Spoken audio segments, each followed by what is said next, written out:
नमः। वागीशाद्या सुमनसः सर्वार्थानामुपक्रमे यं नत्वा कृतकृत्या सुस्तन्नमामि गजाननं। गुरुब्रह्मा गुरुर्विष्णुः गुरुर्देवो महेश्वरः गुरुसाक्षात् परं ब्रह्म तस्मै श्रीगुरवे नमः। शारदा शारदाम्भोजवदनावदनाम्बुजे सर्वदा सर्वदास्माकं सन्निधिः सन्निधिं क्रियात्।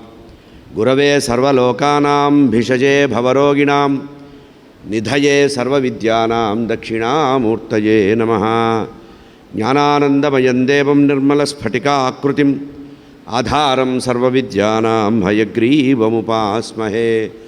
मालां कुण्डीं च डमरुं शूलं शङ्खं सुदर्शनं दधानं भक्तवरदं दत्तात्रेयं नमाम्यहम्।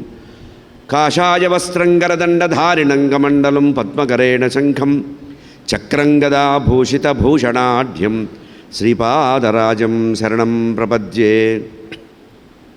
जितेन्द्रियगणाग्रणीरभिरतः परे ब्रह्मणे कलौ श्रुतिपधावने अत्रितनयो अवतीर्णत्वयं करात्तस्सुकमण्डलो कुमतखण्डने दण्डभृत् परप्रणतवत्सलो जयति वासुदेवो गुरुः। वासुदेव सरस्वत्यै भक्तानां कामधेनवे दत्तात्रेय अवताराय टेम्बे स्वामिन्नमोऽस्तुते। नारायणं नमस्कृत्य नरं चैव नरोत्तमं देवीं सरस्वतीं व्यासं ततो जयमुदीरयेत्। व्यासाय विष्णुरूपाय व्यासरूपाय विष्णवे नमो वै ब्रह्मनिधये वासिष्ठाय नमो नमः। अचतुर्वदनो ब्रह्मा द्विबाहुरपरो हरिः अफाललोचनशम्भर्भगवान् बादरायणः। व्यासं वसिष्ठनप्तारं शक्तेः पौत्रमकल्मषं पराशरात्मजं वन्दे स्वकतातं तपोनिधिं। यं प्रव्रजन्तमनुपेतमपेतकृत्यं द्वैपायनो विरहकातर आजुहाव पुत्रेति तन्मयतया तरवोऽभिनेदुः तं सर्वभूतहृदयं मुनिमानतोऽस्मि। कृष्णाय वासुदेवाय हरये परमात्मने प्रणतक्लेशनाशाय गोविन्दाय नमो नमः। कृष्णाय वासुदेवाय देवकीनन्दनाय च नन्दगोपकुमाराय गोविन्दाय नमो नमः। वसुदेवसुतं देवं कंसचाणूरमर्दनं देवकी परमानन्दं कृष्णं वन्दे जगद्गुरुम्। श्रुतिस्मृतिपुराणानामालयं करुणालयं नमामि भगवत्पादशङ्करं लोकशङ्करम्। अज्ञानां जाह्नवीतीर्थं विद्यातीर्थं विवेकिनां सर्वेषां सुखदं तीर्थं भारतीतीर्थमाश्रये। विद्याविनयसम्पन्नं वीतरागं विवेकिनं वन्दे वेदान्ततत्त्वज्ञं विधुशेखरभारती। सर्वचैतन्यरूपां ताम् आद्यां विद्यां च धीमहि बुद्धिं यानः प्रचोदयात्। సభాయే నమః. తనకంటే దీనంగా ఉన్న వాళ్ళని చూసి జాలిపడాలట, ఏదన్నా ఉపకారం చేద్దామని. ఇక తనతో సమానమైన వాళ్ళతో స్నేహం చేయాలట. మనం చస్తే చేయం. మనతో ఈక్వల్గా ఉన్నవాడి మొహం చూడం. ఎంతసేపు పైవాడి గురించి చూస్తాం, కిందవాడిని అసహించుకుంటాం. ఇది నారదుడు చెప్తున్నాడు. ఎప్పుడూ కూడా జీవితంలో తృప్తి మంచిది. సమానమైన వాడితో మైత్రి చేయాలి. గుణాఢ్యుడైన వాడిని చూసి సంతోషపడాలి. బాధాతప్త హృదయుడిని వాడిని చూసి జాలి చూడాలి నాయన ధ్రువుడా అంటే. అప్పుడు ధ్రువుడు అన్నాడు, నారదయోగీంద్ర, నువ్వు లోకంలో అందరి గురించి చెప్పావు. అందరి విషయం వేరు, నా విషయం వేరు. నేను ఎవరనుకున్నావు? వీరక్షత్రియ వంశంలో స్వయంభువ మనువు వంశంలో జన్మించిన వాడిని. నాకు రోషం అనేది ఉంటుంది. క్షత్రియ వంశంలో రోషం మా జన్మ హక్కు కనుక నా తల్లి, నా మారు తల్లి చెప్పిన మాట ఇప్పటికీ నాకు మనసులో ములుకుల్లాగా గుచ్చుకుంటోంది. బాణం గుచ్చుకున్న హృదయం ఎట్లా బాధపడుతుందో అట్లా బాధపడుతున్నానంటే అప్పుడు నారదయోగేంద్రుల వారు అనుకున్నారు, ఓహో వీడు కరెక్ట్ మనిషి. ఏదైనా ఉపదేశం చేయాలంటే వీడు ఇట్లాంటి వాడికే చెయ్యాలని, నేను వచ్చిన పని సక్రమంగానే ఉందని భగవంతుడి యొక్క ప్రేరణ వల్లనే, నారాయణమూర్తి యొక్క ప్రేరణ వల్లనే ఇతనిలో ఇటువంటి మంచి భావం కలిగిందని, సరే నాయనా ఒక పని చేయి, ఇక్కడ దగ్గరలో యమునా నది ఉంది, ఆ యమునా నది దగ్గరికి వెళ్ళు, అక్కడ హరి సాన్నిధ్యం ఉంది, అక్కడ మధువనం అనేటువంటి ఒక వనం ఉంది, ఆ వనంలో హాయిగా తపస్సు ప్రారంభించు, యమునా నదిలో స్నానం చేయి, యమునా నది ఒడ్డున ఉండేటువంటి ఆ మధువనానికి వెళ్ళి అక్కడ హరిని స్నానం చేయి, ధ్యానం చేయి. వేదాధ్యయనము యోగాధ్యాయ సాధన ఏదీ లేదు, ఉపనయన సంస్కారం కూడా నీకు లేదు కనుక నీకు ఎటువంటి అనుష్ఠానం చేసే యోగ్యత లేదు కనుక ఇక్కడ స్పష్టంగా చెప్తున్నారండి. అనుష్ఠాన యోగ్యం చేసేవాళ్ళు లేని వాళ్ళు ఏం చేయాలి అంటే భగవంతుడి యొక్క నామం చేసి తరించాలి. అందరూ మంత్రాలు చదివితే చివరికి ఏమీ జరగదు కనుక అనుష్ఠానం అర్హత లేదు కనుక నువ్వు ఒక పని చేయి. పూరకము, రేచకము, కుంభకం అనేటువంటి 3 విధాల ప్రాణాయామాన్ని అభ్యసనం చేయి. ప్రాణేంద్రియ మనోమలాన్ని పోగొట్టుకో. మనస్సు చంచలం లేకుండా చాంచల్య స్వభావాన్ని వదిలిపెట్టు. స్థిరమైన మనస్సుతో ధ్యానం చేయి. భగవంతుడి యొక్క రూపం చెప్తాను, ఆ రూపాన్ని మనసులో ధ్యానం చేయమని చెప్పారు. లలిత శ్రీ వక్షస్థల లక్షితుండు, సర్వలోక శరణ్యుడు, సర్వసాక్షి, పురుష లక్షణయుక్తుండు, పుణ్యుడు. అటువంటి ఆ పరమాత్మని ధ్యానం చేసుకో. ఆ పరమాత్మని కళ్ళు మూసుకొని కనుక నువ్వు ధ్యానం చేసినట్లయితే శ్రీహరి సర్వజీవులకి ఆశ్రయితమైనటువంటి ప్రసన్న గంభీరమైనటువంటి వదనంతో చల్లని చూపులతో నీకు దర్శనమిస్తాడు ఆయన. పరమాత్మ ముక్కు అందంగా ఉంటుంది, పరమాత్మ యొక్క కనుబొమ్మలు తీర్చినట్టుగా ఉంటాయి, చెక్కిళ్ళు చాలా అందంగా మెరిసిపోతూ ఉంటాయి. పరమాత్మ యొక్క శరీరంలో ఇంద్రనీల మణులతో పొదిగినటువంటి హారం ఉంటుంది నాయన. చక్కటి శరీరము, ఎర్రటి నేత్రాలు, దయాస్వరూపుడు, దయాసముద్రుడు, పెదవులు అందంగా ఉంటాయి. పురుషార్థాలు ప్రసాదించేటువంటి పరబ్రహ్మ ఆయన హృదయంలో శ్రీవత్సం అనేటువంటి కౌస్తుభం ఉంటుంది, పుట్టుమత్సం ఉంటుంది, గుర్తుపెట్టుకో. అటువంటి వ్యక్తిని, పుణ్యస్వరూపుణ్ణి, నీలమేఘ శరీరుణ్ణి నువ్వు మనస్సులో భావన చేయమని ఆ మనస్సులో మనోమందిరంలో పరమాత్మ ఎట్లా ఉండాలో చెప్పారండి. హార కిరీట కేయూర కంకణ ఘనభూషణుండు, ఆశ్రిత పోషణుండు, లాలిత కాంచీ కలాప శోభిత కటిమండలుండు, అంచిత కుండలుండు, మహనీయ కౌస్తుభ మణిఘృణిచారు, గ్రైవేయుండు, ఆనందదాయకుండు, శంఖచక్ర గదా పద్మహస్తుండు, భువన ప్రశస్తుండు. అటువంటి పరమాత్మని నువ్వు తలుచుకో. పుట్టుకలేనటువంటి ఆ పరబ్రహ్మ, భక్తవత్సలుడు, దీనశరణుడైనటువంటి పరమాత్మని తలుచుకో. ఆశ్రితుల్ని రక్షించేవాడు నీ కళ్ళ ముందు కనపడతాడు. నువ్వు కళ్ళు మూసుకుంటే పరమాత్మ యొక్క దర్శనం నువ్వు చెయ్యగలవు అని చెప్పి ఆ పరమాత్మని పూజించు. ఆ పరమాత్మని పూజించడానికి ఎక్కడికో వెళ్ళి ఏదో వెతకాల్సిన అవసరం లేదు. గరికపోచలతో పరమాత్మని పూజించు. యమునా నది జలం తీసుకొచ్చి పూజించు. శ్యామవర్ణం కలిగినటువంటి పరమాత్మని లేత గరికపోచలతో పూజించు. మనం విష్ణుమూర్తికి గరికపోచ వేయకూడదు అనుకుంటాం. ఇక్కడ చెప్తున్నారు ఏదీ లేనప్పుడు గరికపోచలతో కూడా పూజించవచ్చట. అయితే ముదిరిపోయిన గరికపోచ గణపతికి పెడతాము, లేత గరికపోచ ఎట్లా ఉండాలి? శ్యామవర్ణంగా ఉండాలట.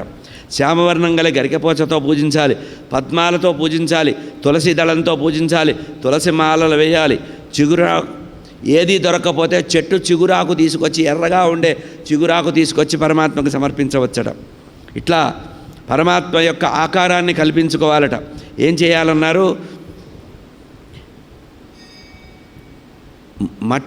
మట్టితో ప్రతిమ తయారు చేయాలి. మృణ్మయ ప్రతిమ అంటే ఇన్ని రకాల ప్రతిమల్లో ఏదైనా చేయవచ్చు అన్నారు. మట్టితో కానీ, శిలతో కానీ, దారు అంటే చెక్కతో కానీ, ప్రతిమ లోహముతో కానీ చేయాలి. ఏది దొరకపోతే కలశంలో నీరు పోసి జలంలో మంత్రం చేసి ప్రాణప్రతిష్ఠ చేసి జలరూపి జనార్దన. అందుకనే మనం కలశ స్థాపన చేసి సత్యనారాయణ వ్రతం కానీ వరలక్ష్మి వ్రతం కానీ చేసేటప్పుడు కలశం పెట్టడం కారణం ఏంటంటే మనం ఏదో అందంగా పట్టు చీర కట్టి బొమ్మలు వేసిన ఆ కలశంలోనే అమ్మవారు ఉంటుంది, గుర్తుపెట్టుకోవాలి.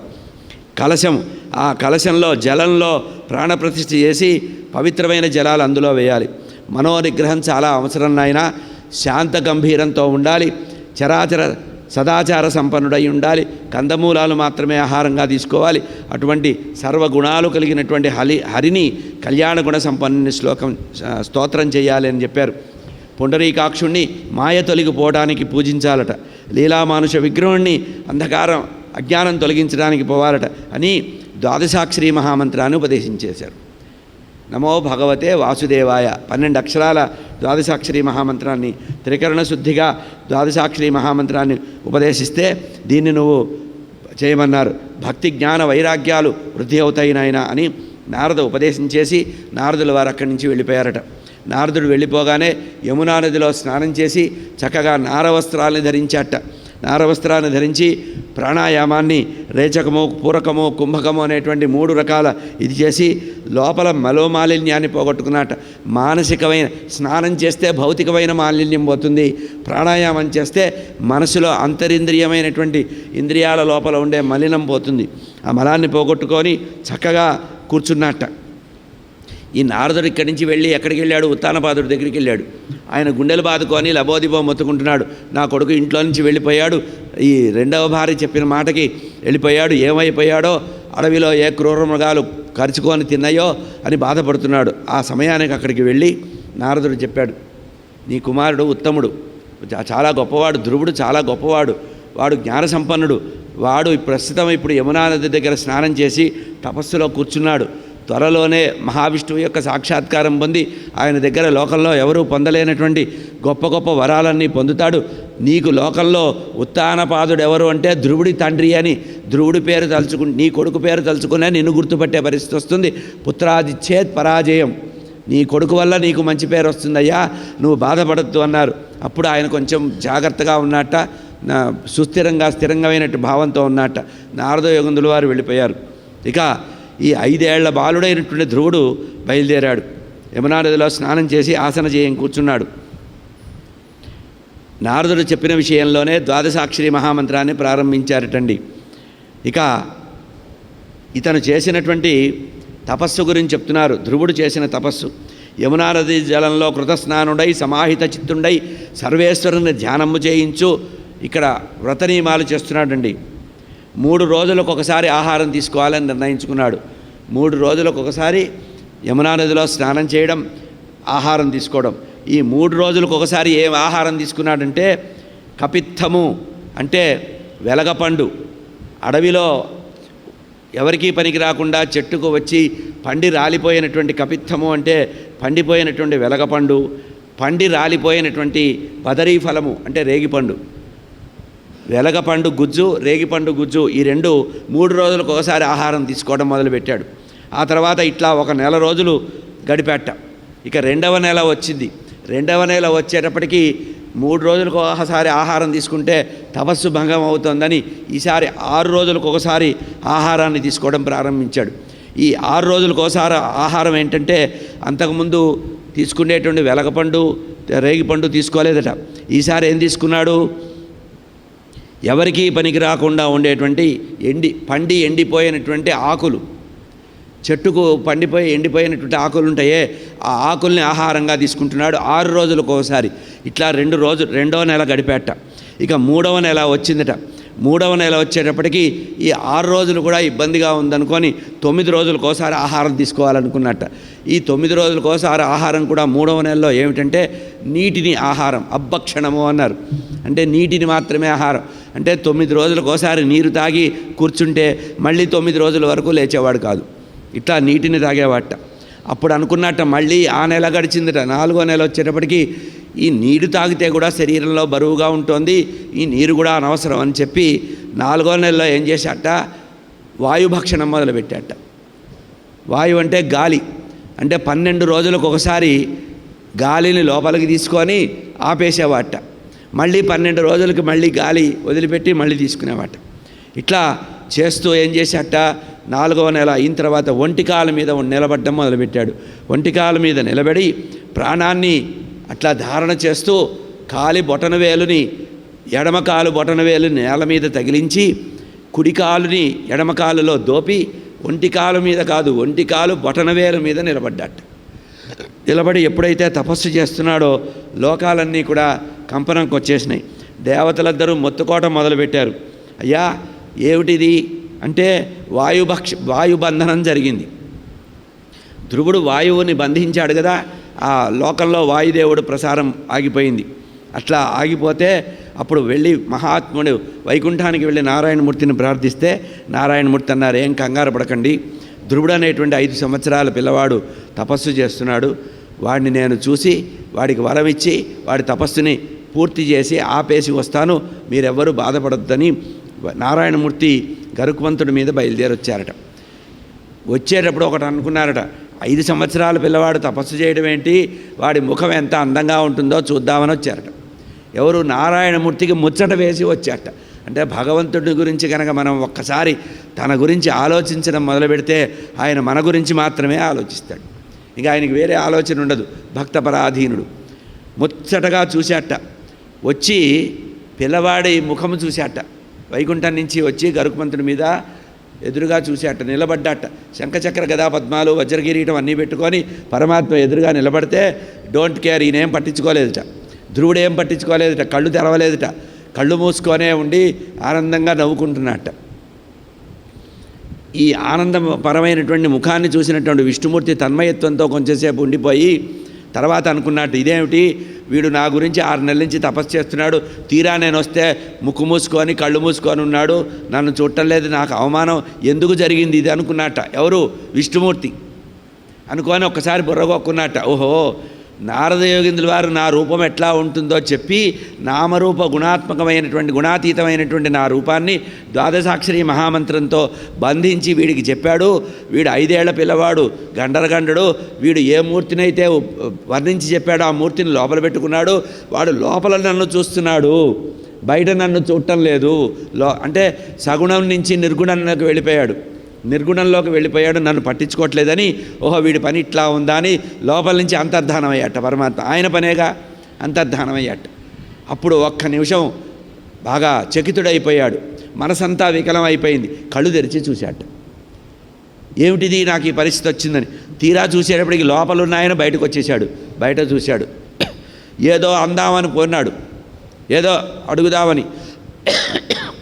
ఆయన్ని స్తోత్రం చేద్దాము, స్తుతిద్దామని ప్రయత్నం చేశాట. ఎంత ప్రయత్నం చేసినా అతని గొంతు పెగలలేదుట. ఎందుకు రాలేదంటే భగవంతుణ్ణి చూడడం వల్ల ఆ భగవంతుణ్ణి చూసిన ఆనంద పారవస్యంలో ఉండిపోయాడు. అంతేకాకుండా 5 సంవత్సరాల పిల్లవాడు కనుక జ్ఞానం అనేది లేదు. జ్ఞానం లేకుండా ఆ రకంగా ఉండిపోవడం వల్ల అప్పుడు ఆ ధ్రువుణ్ణి చూసినటువంటి పరమాత్మకి జాలి వేసిందట. అయ్యయ్యో, వీడికి నేను జ్ఞానం కలిగిస్తే కదా వీడు నన్ను స్తోత్రం చేసేది. ఏవైనా సరే వీడి చేత ఈరోజు కడుపు నిండా తృప్తిగా స్తోత్రం చేయించుకొని వైకుంఠానికి వెళ్ళాలి. ఏం చెయ్యాలనుకున్నట్ట. తన చేతిలో సుదర్శన పాంచజన్య శంఖం ఉంది.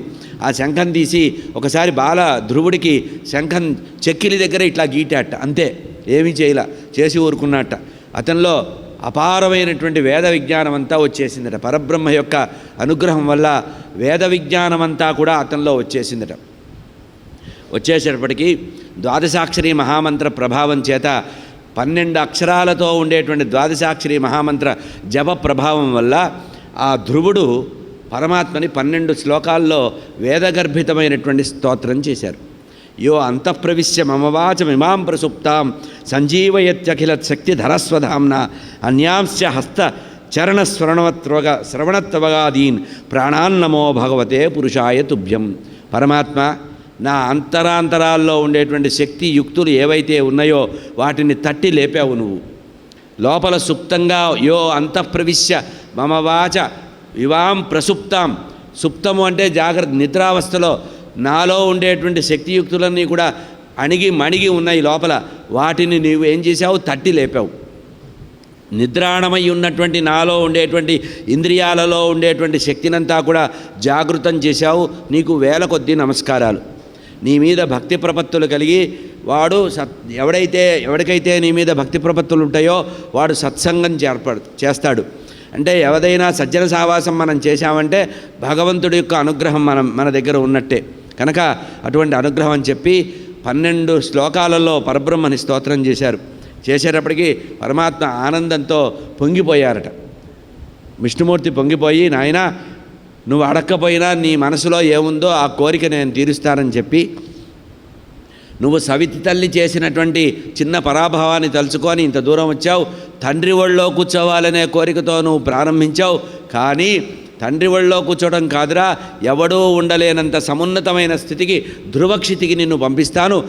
సమస్తమైనటువంటి ఋషులు, 7 ఋషులు, సమస్తమైనటువంటి గ్రహాలు నీ చుట్టూ తిరిగేటట్లుగా ధ్రువక్షితిలో శాశ్వతంగా నిన్నుండేటట్టు చేస్తాను అని చెప్పి ఆ రకంగా వరం ఇచ్చాట. ఈ రకంగా వరం ఇచ్చి ఇప్పుడు ప్రస్తుతము నువ్వు రాజ్యం చేయాలి నాయనా, 36,000 సంవత్సరాలు నువ్వు రాజ్యం చేస్తావు, ఇక్కడి నుంచి నీ తండ్రి వచ్చి నిన్ను సాధారణంగా నిన్ను తీసుకెళ్తాడు, 36,000 సంవత్సరాలు భూమిని పరిపాలిస్తావు. ఆ తర్వాత నీ తమ్ముడు ఉత్తముడు వేటకు వెళ్తాడు, వేటకు వెళితే యక్షులు అతన్ని యుద్ధంలో అతన్ని సంహరిస్తారు. అనవసరంగా యుద్ధానికి వచ్చినందుకు యక్షులు సంహరిస్తారు. యక్షులు సంహరించిన కారణంగా నువ్వు పగ తీర్చుకోవాలని ఆ యక్షుల మీద యుద్ధానికి వెళ్తావు, నీ తమ్ముడిని చంపిన వాళ్ళ మీద పగ తీర్చాలని వెళ్తావు. అదంతా వివరం చెప్పాడు. చెప్పి ఆ తర్వాత చివరికి నువ్వు నన్ను చేరుకుంటావు, ఆ తర్వాత నువ్వు వైకుంఠానికి చేరతావు, ధ్రువక్షితిలో శాశ్వతంగా ఉండిపోతావు అని వర్ణించారు. ఆ రకంగానే విష్ణుమూర్తి చెప్పినట్టే కుబేరుడితో కూడా యుద్ధం చేశాడండి. కుబేరుడితో కూడా యక్షుల యొక్క గురువు కదా, నాయకుడు కదా, కుబేరుడితో యుద్ధం చేస్తే లోకాలన్నీ బాధపడుతుంటే అప్పుడు స్వయంభువ మనువు దగ్గరికి వెళ్ళి నారదుడు చెప్పాడు, అయ్యా మీ ముని మనవడు వెళ్ళి యుద్ధం చేస్తున్నాడు, పాపము అతను శంకర భక్తుడు, ఎవరు కుబేరుడు, అతనితో యుద్ధం చేయొద్దని చెప్తే అతను వచ్చి ప్రార్థించాడు. 36,000 సంవత్సరాలు భూమిని పరిపాలించిన ధ్రువుడు ఏకఛత్రాధిపత్యంగా పరిపాలించాట, ధర్మంగా పరిపాలించాట, అనేక అశ్వమేధ యాగాలు చేశాట. ఎప్పుడైతే స్వయంభువ మనువు చెప్పాడో అప్పుడు యుద్ధాన్ని విరమించి ఆ కుబేరుడితో స్నేహం చేశాట. స్నేహం చేసిన తర్వాత ఆ దగ్గరికి వచ్చి ఆ కాలం గడుపుతున్నట్ట. ఇట్లా ఉంటే 36,000 సంవత్సరాల ఆయుష్ తీరిన తర్వాత అప్పుడు పుష్పవిమానం వచ్చిందట. ఏది వైకుంఠం నుంచే పుష్పవిమానం వచ్చిందట. సునందుడు నందుడు అనేటువంటి విష్ణుమూర్తి యొక్క పార్శ్వదులు వచ్చి పుష్పవిమానం తెచ్చి, నాయనా ఇందులో కూర్చో, నిన్ను వైకుంఠానికి తెమ్మన్నారు మా ప్రభువు మహావిష్ణువు అన్నారట. ఆయన ఎక్కడానికి వెళ్ళబోతూ కుడికాలు పెట్టబోతుంటే మృత్యుదేవత వచ్చి ప్రార్థించిందట. మృత్యుదేవత, అయ్యా నన్ను అనుగ్రహించు అని. ఎవరు? మృత్యుదేవత వచ్చి ధ్రువుణ్ణి ప్రార్థించిందట, నన్ను అనుగ్రహించవయ్యా, నీకు నమస్కారం చేస్తానని తలకాయ వంచి ఆ పుష్పవిమానం దగ్గర నిలబడితే ఆ ధ్రువుడు చూడండి, రాజసం విష్ణు భక్తుల యొక్క గొప్పతనం. ఆ ధ్రువుడు మృత్యుదేవత మీద కాలు పెట్టి ఒక ఫుట్టింగ్ స్టెప్ అన్నమాట. మనం ఏదన్నా ఎక్కాలంటే మెట్టు ఎక్కుతాను చూసారా, అట్లా మెట్టులాగా తయారైన మృత్యుదేవత శిరస్సు మీద పాదం పెట్టి నన్ను ఆదరించమని ప్రార్థిస్తే అతన్ని అనుగ్రహించి అందులో కూర్చున్నట్ట. పుష్పవిమానం బయలుదేరబోతుంటే ఒక్క నిమిషం ఆపండి అన్నట్ట ధ్రువుడు. ఏమిటన్నారట? మా అమ్మగారి సంగతి ఏమిటి అన్నారట.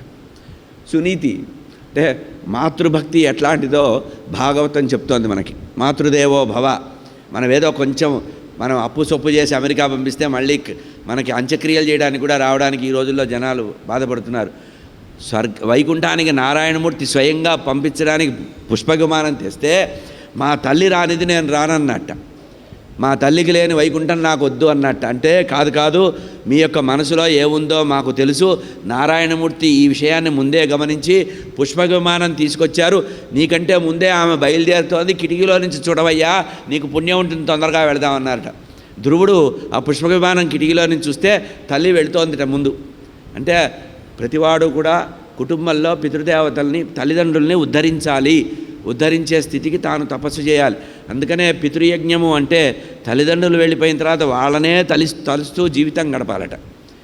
వాళ్ళనే తలుచుకుంటూ జీవితం గడిపితేనే వాడికి ఉత్తమ గతి కలుగుతుంది. ఇట్లా సునీతి జ్ఞాపకం రాగానే సునీతిని తలుచుకున్నటువంటి ధ్రువుడు తల్లితో సహా వైకుంఠానికి చేరాడు. ఆ తర్వాత ధ్రువక్షితికి చేరాడు. ఈ కథని విదురుడికి మైత్రేయ మహర్షి చెప్పి, నాయనా ఇది ధన్యమైనది, ఇది ఎవరైతే ధ్రువచరిత్ర వింటారో వారికి ఆయుష్ పెరుగుతుంది, పూర్ణమైనటువంటి దేహమంతా కూడా చాలా గొప్పగా వృద్ధి అవుతుంది.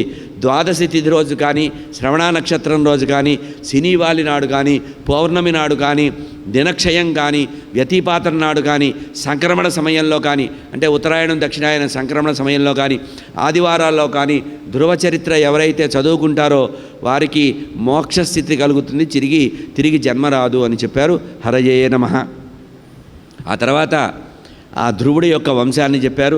ధ్రువుడికి 2 భార్యలు ఉన్నారు. రెండవ భార్య పేరు ఇడాదేవి. ఇడాదేవికి పుట్టినవాడి పేరు ఉల్కలుడు. ఆ ఉల్కలుడు పుట్టగానే బ్రహ్మనిష్ఠుడయ్యాడు, వైరాగ్య సంపన్నుడయ్యాడు. అతను జడులాగా ఉన్మత్తుల్లాగా ఉన్నాడు కనుక ఆ తర్వాత రెండవ భార్య పేరు భ్రమి. ఆ భ్రమి ఆమె కలిగినటువంటి కుమారులలో చివరి కుమారుడు పేరు వత్సరుడు. ఆ వత్సరుడు అనేవాడు స్వర్వీధి అనే ఆమెను వివాహం చేసుకున్నాడు. ధ్రువుడు వంశం చెప్తున్నారు. అతనికి 6 కుమారులు: పుష్పార్ణవు, తిగ్మకేతుడు, ఈషుడు, ఊర్జుడు, వసువు, జయుడు అనేటువంటి వాళ్ళు. వీళ్ళల్లో పెద్దవాడి పేరు వత్సరుడు. ఈ వత్సరుడికి పుష్పార్ణుడు అనేటువంటి వారికి ప్రభా, దోష అనేటువంటి 2 భార్యలు ఉన్నారు. వారి ద్వారా సంతానం కలిగారని వరుసగా చెప్తూ, ఆ తర్వాత వరుసలో అంగుడు అనేటువంటి రాజు ఉన్నారు, అంగమహారాజు ఉన్నారు. అతనికి మృత్యుదేవత యొక్క కుమార్తె అయినటువంటి సునీధ అనేటువంటి ఆమె భార్య అయింది. ఈ సునీధ యొక్క కుమారుడే వేణుడు. వేణ మహారాజు అనేటువంటి అతను అంగమహారాజుకు జన్మించాడు. మృత్యుదేవత యొక్క కుమార్తె అయినటువంటి సునీధ. అయితే మృత్యుదేవత యొక్క కుమార్తె అంటే మృత్యుదేవత యొక్క కుమార్తెని వివాహం చేసుకోవడం వల్ల మహానుభావుడైనటువంటి అంగరాజుకు కూడా పుట్టిన కుమారుడు దుర్మార్గమైనటువంటి ప్రవర్తన కలిగిన వాడు పుట్టాడు. అందుకనే మన వాళ్ళు పెళ్లి సంబంధాలు చూసేటప్పుడు అటు 6 తరాలు ఇటు 6 తరాలు అని ఎందుకు చూస్తారు? బ్యాక్గ్రౌండ్ వెరిఫికేషన్ ఎందుకు చేస్తారంటే, ఇప్పుడు బ్యాక్గ్రౌండ్ వెరిఫికేషన్ అంటే ఎన్ని కంపెనీల్లో ఉద్యోగం చేశాడు, ఎంత ప్యాకేజ్ వచ్చింది, ఎన్ని బ్యాంకుల్లో లోన్లు చేశాడు, ఎన్ని క్రెడిట్ కార్డులు ఉన్నాయి చూస్తున్నారు ఈ రోజుల్లో. కానీ పూర్వకాలంలో ఏం చూసేవాళ్ళు? ఆ వంశంలో కుటుంబం ఉందా, సంతానం ఉందా లేదా, ఎంతమంది ఉన్నారు, ధర్మాత్ములు ఉన్నారా లేదా, యజ్ఞయాగాదులు చేశారా, దేవాలయాలు కట్టారా, ఇటువంటివి చూసేవాళ్ళు పూర్వకాలంలో. అంగమహారాజు చాలా గొప్పవాడైనా సంతానం లేకుండా చాలా కాలం తప్పించాట. ఇతను ఒకసారి యజ్ఞం చేసి ఆ యజ్ఞంలో హవిస్సులు సమర్పిస్తుంటే యజ్ఞంలో హవిస్సులు తీసుకోవడానికి దేవతలు రాలేదట. ఎందుకు రాలేదయ్యా అని గురువులను అడిగితే గురువులు చెప్పారట, నీకు సంతానం లేదు కదా, సంతానం లేనివాడు యజ్ఞం చేస్తే దేవతలు హవిస్సులు తీసుకోరయ్యా. అంటే ఏం చేయమంటావంటే పుత్రకామేష్టి యాగం చేయమంటే అప్పుడు పుత్రకామేష్టి యాగం చేస్తే ఈ వేనరాజు పుట్టాట. వీడు పరమ దుర్మార్గుట్ట. ఎందుకు దుర్మార్గుడు అయ్యాడంటే చెప్తున్నారు, సబాల ఏషో పురుషో మాతామహ అనువ్రత అధర్మాంశోద్భవ. మృత్యుదేవత యొక్క అంశతో పుట్టినవాడు కనుక, అధర్మాంశలో పుట్టాడు కనుక వీడు మాతామహులు అంటే తల్లిగారి వైపు నుంచి వచ్చినటువంటి లక్షణాలు, మేనమావ పోలికి వచ్చిందంటారు చూసారా, అట్లా పుట్టింటి వారి పోలిక రావడం వల్ల ఇతనిలో మృత్యువు యొక్క లక్షణం ఉంది కనుక ఎప్పుడు ఎవరిని చంపుదామా, ఎవరిని హింస పెడదామా, ఎవరిని ద్వేషిద్దామా, ఎవడు బాధపడుతుంటే చూసి సంతోషపడదామా అనుకున్నాడు.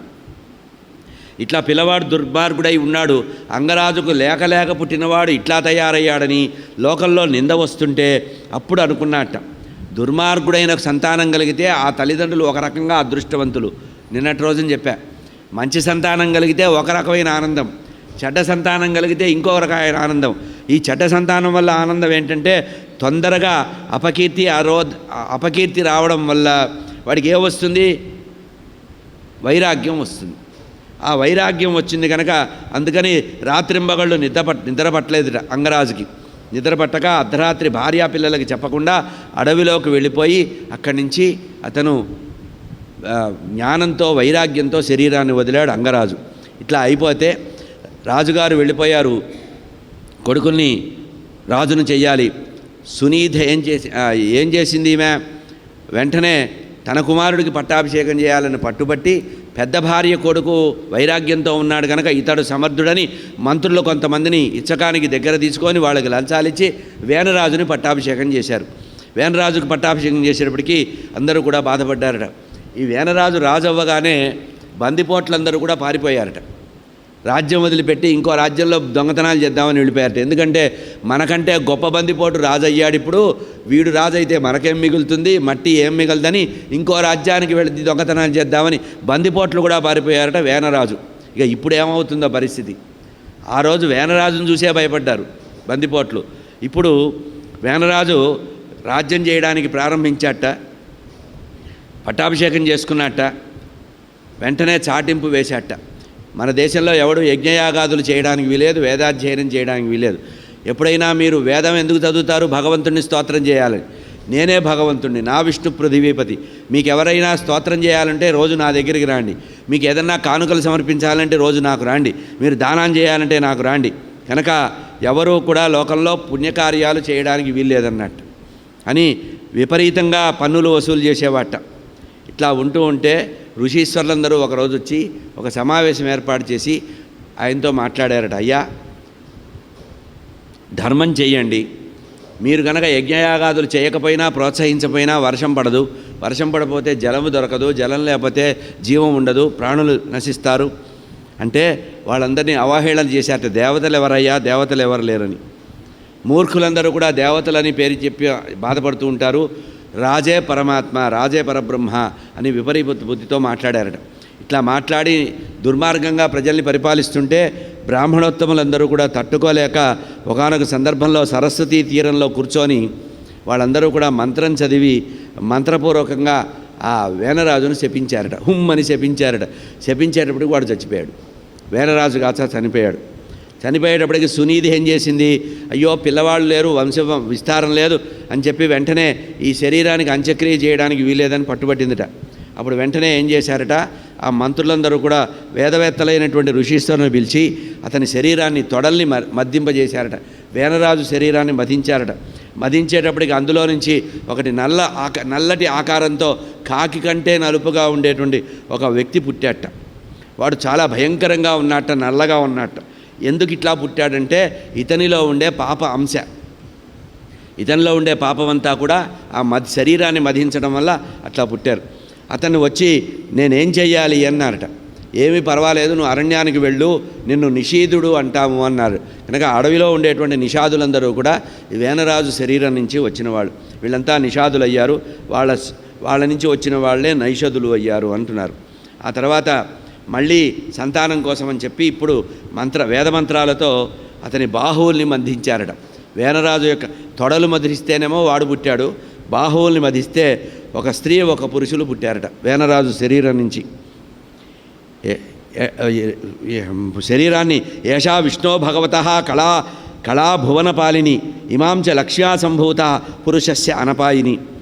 మహావిష్ణువు వైకుంఠం నుంచి లక్ష్మీదేవితో సహా లక్ష్మీనారాయణుడు వచ్చాట.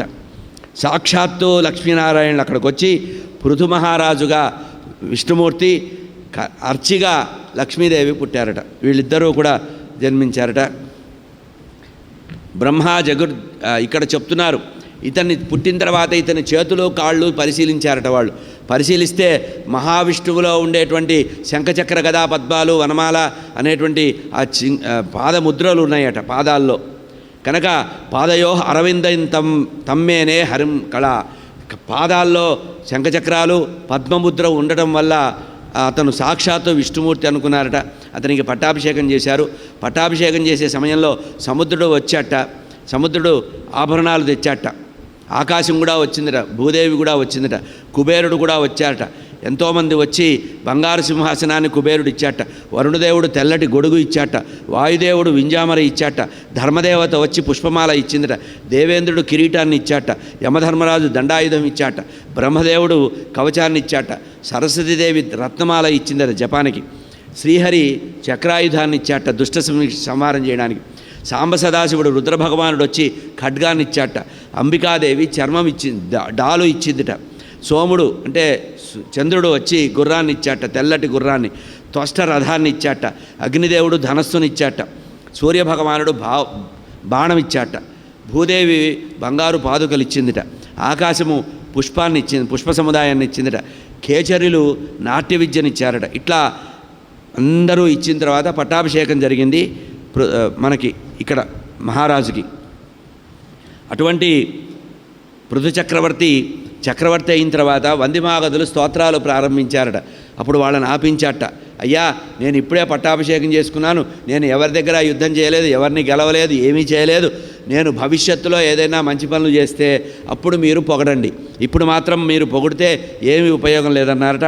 ఆ తర్వాత మహానుభావుడైనటువంటి అతను ప్రజలందరికీ కూడా క్షామం వస్తే ఆ క్షామం వచ్చినందుకు భూదేవిని పిలిచి భూదేవిని శపించి చంపేస్తానన్నట. ఖడ్గం తీశారట. అప్పుడు భూదేవి ఎందుట, నన్నేం చేయమంటావు, నీ తండ్రి వేనరాజు పరమ దుర్మార్గుడు, వాడు యజ్ఞయాగాది క్రతువులు లేకపోతే ఓషధులు గింజలు ఏవైతే ఉంటాయో అవి కూడా తినేశారు ప్రజలు, ఓషధులు కూడా లేకుండా చేశారు. కనుక నేను సస్యశ్యామలం చేద్దామంటే భూమిలో బీజం లేదు, కనుక ఇట్లా జరిగింది, నన్ను రక్షించమంటే అప్పుడు ఆ భూదేవి గోరూపంలోకి మారితే అప్పుడు సమస్తమైనటువంటి దేవతా గణాన్ని పిలిచారట. దేవతలు, యక్షరులు, కిన్నరులు, కింపురుషులు, అన్ని రకాల జీవరాశుల్ని పిలిచి ఈ గోవు రూపంలో ఉండేటువంటి భూదేవి ద్వారా పిండుకున్నారట. అంటే సమస్తమైన బ్రహ్మాండాల్లో ఎవరు ఏది కోల్పోయారో అదంతా కూడా తిరిగి పృథు చక్రవర్తి ఇచ్చారు.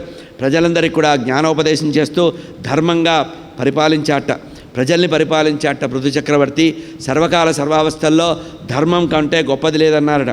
ఇతనికి అన్నిటికంటే ఇష్టమైన విషయం ఏంటంటే నారాయణమూర్తి యొక్క అర్చన.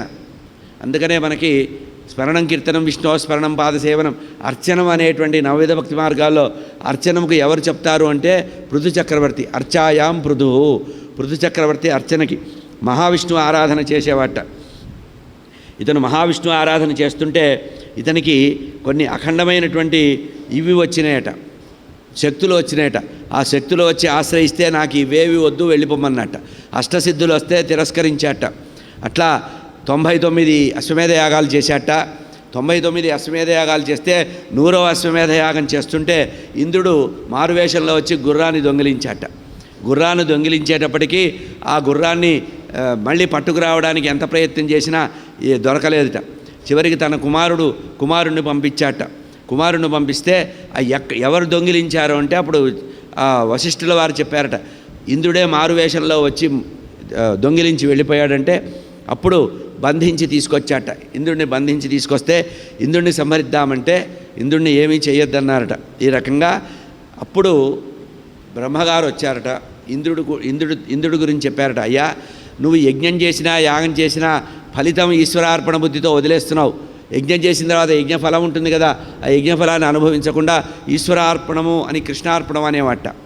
అట్లా నువ్వు కర్మలు చేస్తున్నావు కానీ కర్మఫల త్యాగం చేస్తున్నావు కనుక 100వ యాగం చేసినా నీకు వచ్చే ఫలితం ఏముంది, ఇంకా యజ్ఞాలు వదిలిపెట్టమన్నారట. ధర్మనిష్టతో ఉండమన్నారు.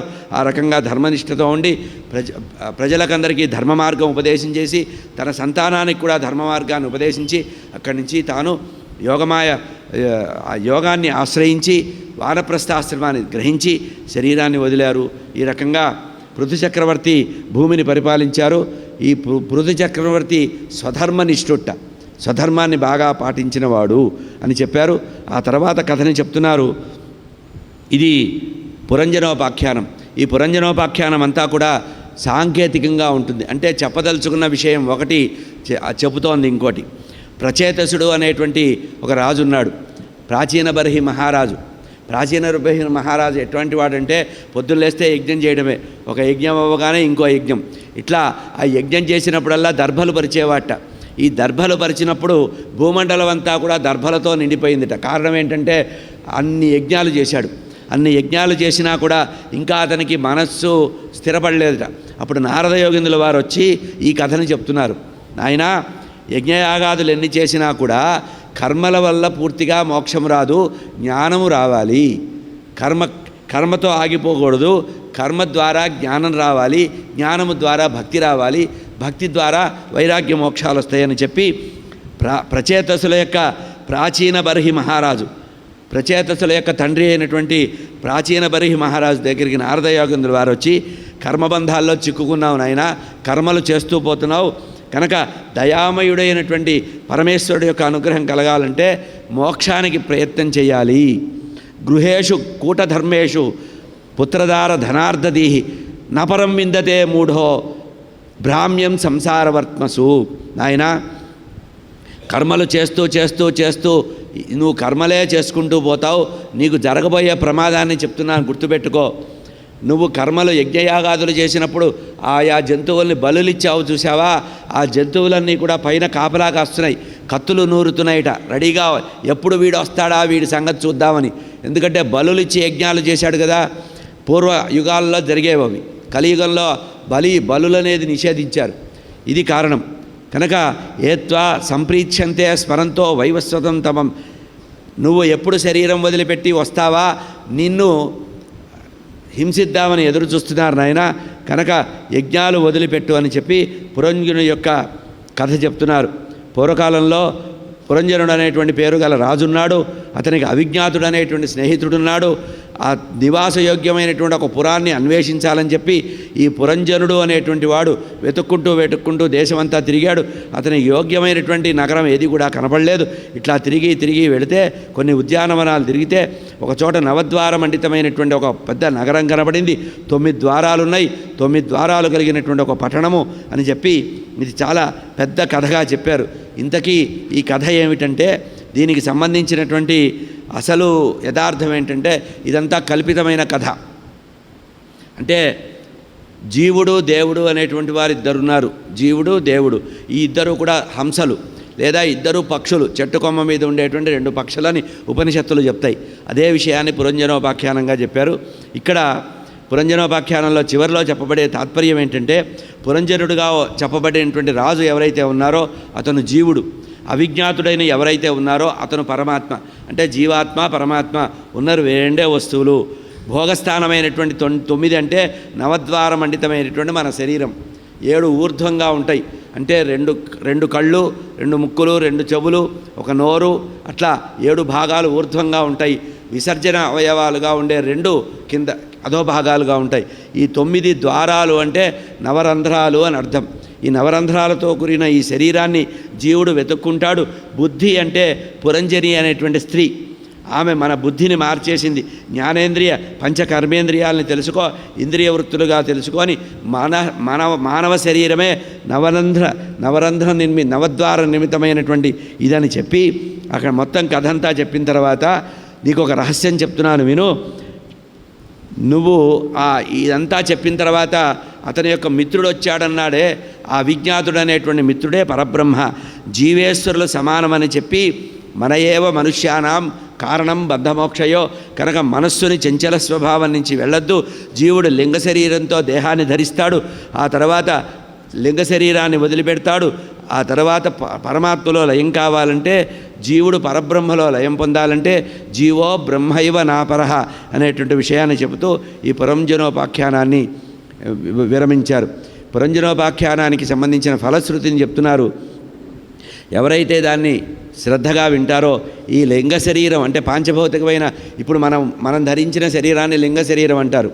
ఈ పాంచభౌతికమైన లింగ శరీరాన్ని నుంచి వదిలిపెట్టి విముక్తి పొందినప్పుడు దేవర్షి అయినటువంటి నారదయోగిందుల వారు వివరించినటువంటి యశస్సు కలిగించేటువంటి ఈ పురంజనోపాఖ్యానాన్ని ఎవరైతే వింటారో ఇహలోకంలో సౌఖ్యము, ఉత్తమలోకంలో ఉత్తమమైనటువంటి మోక్షం పొందుతారని చెప్పి ఈ విధంగా ఈ కథని వివరించడం జరిగింది. ఆ తర్వాత స్వయంభవం అనుకుండేటువంటి 2 కుమారులలో పెద్ద కుమారుడు ప్రియవ్రతుడు అనేటువంటి వాడు వైరాగ్యంతో వెళ్ళిపోయాడు. 2వ కుమారుడు మాత్రమే రాజ్యాన్ని చేశాడు. అతను ఉత్తానపాదుడు, అతనికి ధ్రువుడు, ఆ తర్వాత వంశమంతా చెప్పారు కదా. ఇప్పుడు ప్రియవ్రతుడు యొక్క కథ చెప్తున్నానని చెప్పారు. ప్రియవ్రతుడు చాలా గొప్పవాడు. ఇతను వివాహం చేసుకోకూడదు, వివాహం చేసుకుంటే కర్మబంధాలు వస్తాయని చెప్పి బ్రహ్మచారిగానే ఉండిపోతే ఒకానొక సందర్భంలో మందర పర్వతం మీద ప్రియవ్రతుడు తపస్సు చేసుకుంటున్నట్ట. ఆ సమయంలో నారదయోగిందుల వారు వచ్చి అక్కడ జ్ఞానబోధ చేశాడు. నాయనా, నీ తండ్రి తపిస్తున్నాడు రా నాయనా, నువ్వు వివాహం చేసుకొని సంతానాన్ని అనుగ్రహించాలి, ప్రజల్ని పరిపాలించాలని చెప్తే అప్పుడు వినలేదట. అప్పుడు స్వయంభూ మనువు బ్రహ్మగారిని పంపించాట. బ్రహ్మగారు వచ్చి ప్రార్థిస్తే అప్పుడు బ్రహ్మగారు చెప్పినటువంటి మాట విని ఆ ప్రియవ్రతుడు వివాహం చేసుకున్నట్టండి. వివాహం చేసుకొని ఆ వివాహం ద్వారా సకలమైన భోగాలు అనుభవించాట. ఎందుకంటే బ్రహ్మదేవుడు చెప్పాట, నాయనా మీ తండ్రి ముత్తాత అందరూ కూడా భోగాలను అనుభవించిన తర్వాతే విరక్తులయ్యారని చెప్తే అప్పుడు ప్రియవ్రతుడు వివాహం చేసుకొని విశ్వకర్మ యొక్క కుమార్తె అయినటువంటి బరిహిష్మతి అనేటువంటి ఆమెను వివాహం చేసుకున్నాడు. వివాహం చేసుకొని ఆమె ద్వారా 10 మంది కుమారులను కలిగాట. 10 మంది కుమారులు కలిగారు. ఈ 10 మంది కుమారులు ఎవరంటే అగ్నిధ్రుడు అనేవాడు పెద్దవాడు, ఇద్మజిహ్వుడు, ఊర్జస్వతి అనేటువంటి వారు. అగ్నిధ్రుడు, ఇద్మజిహ్వుడు, యజ్ఞబాహువు, మహావీరుడు, హిరణ్యరేతుడు, కృతపృష్ఠుడు, పవనసుడు, మేధాతిథి, వీతిహోత్రుడు, కవిని అనేటువంటి 10 మంది కుమారులు కలిగాడట. ఈ ప్రియవ్రతుడికి ఇంకొక భార్య ఉందిట. ఆమె ద్వారా ఉత్తముడు తామసుడు, రైవతుడు అని 2 కుమారులను పొరిగారు. వీళ్ళే మన్వంతరాలకి సంబంధించిన తామస మన్వంతరాన్ని ఏలినటువంటి మనువు, రైవత మన్వంతరాన్ని ఏలారు. వీళ్ళు 3 కుమారులట. ఈ 3 కుమారులు కూడా మన్వంతరాలకి అధిపతులయ్యారు. ఈ విధంగా కుమారులని పొందినటువంటి ఇతను ఏం చేశాట, చివరికి రాజ్యాన్ని పరిపాలించాటండి. ప్రియవ్రతుడు రాజ్యాన్ని పరిపాలించాట. ఎన్ని సంవత్సరాలు రాజ్యాన్ని పరిపాలించారంటే, మహావైరాగ్య సంపన్నుడైనటువంటి వాడు వివాహం చేసుకొని 110 కోట్ల సంవత్సరాలు భూమిని పరిపాలించాట. 110 కోట్ల సంవత్సరాలు భూమిని పరిపాలించి సూర్యభగవానుడు ప్రయాణిస్తుంటే ఆ సూర్యభగవాను అనుసరించి వెళ్ళేవాట రథం మీద. వెళ్ళి లోకలోకాంతరాలను తిరిగి 7 పర్యాయాలు సూర్యుడితో పాటు భూమండలం బ్రహ్మాండం అంతా తిరిగాట. ఇతను వెళ్ళినప్పుడు రథాల యొక్క చక్రాలు తాకి నేలంతా గుంటపడితే 7 సముద్రాలు ఏర్పడ్డాయట. 7 సముద్రాలు ఏర్పాటు చేసిన వాడు ఇతనే. అంత గొప్పవాడనమాట ప్రియవ్రతుడు. జంబూద్వీపము, ప్లక్షద్వీపము, శాల్మిలి ద్వీపము, కుశద్వీపము, క్రౌంచద్వీపము, శాఖద్వీపము, పుష్కర ద్వీపం అనేటువంటి 7 ద్వీపాలని కూడా ఇతనే తయారు చేశాడు. ఇంత గొప్పవాడు, రాజ్యాన్ని పరిపాలించాడు.